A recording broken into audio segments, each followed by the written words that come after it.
Okay, friends, we're going to do another tip or trick here in Microsoft Word, and we're going to talk about the indent tool, specifically the indent tool that's on the ribbon. Right now, I'm in just a practice document, and I have my ribbon turned on. If you do not, or I'm sorry, my ruler turned on. If you do not, go to the View tab and make sure that you check mark ruler here so that you can see the ruler right above your document.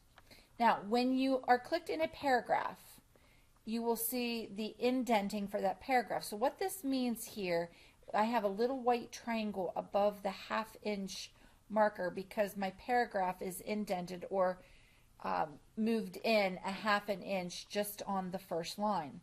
So the ruler shows me my indents, and if I actually move up on that, it says first line indent.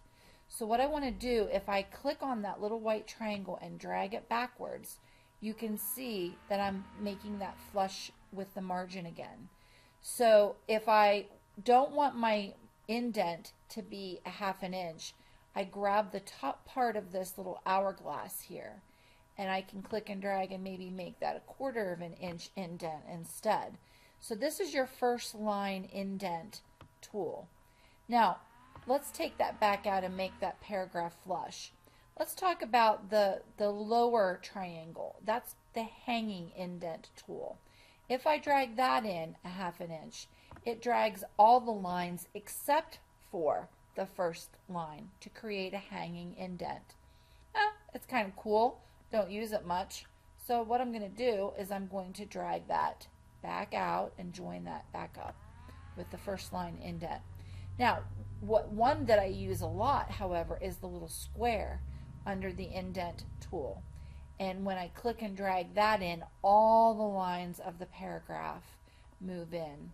So I can push that paragraph to give it kind of an offset look.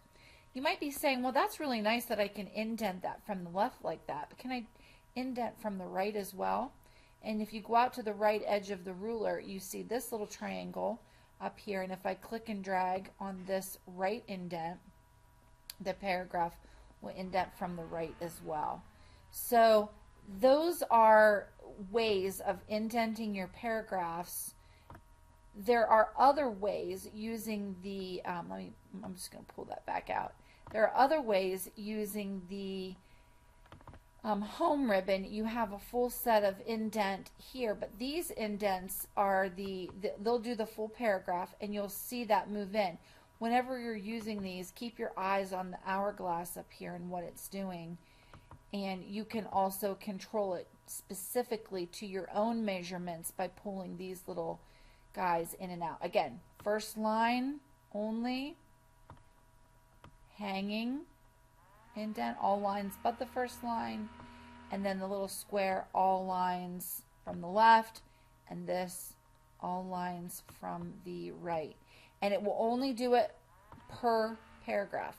So if you want to do more than one paragraph at a time, changing the indents, you would have to select all of the paragraphs in order to then apply the indenting. So if you've never used that, try experimenting with that to create your own customized indents.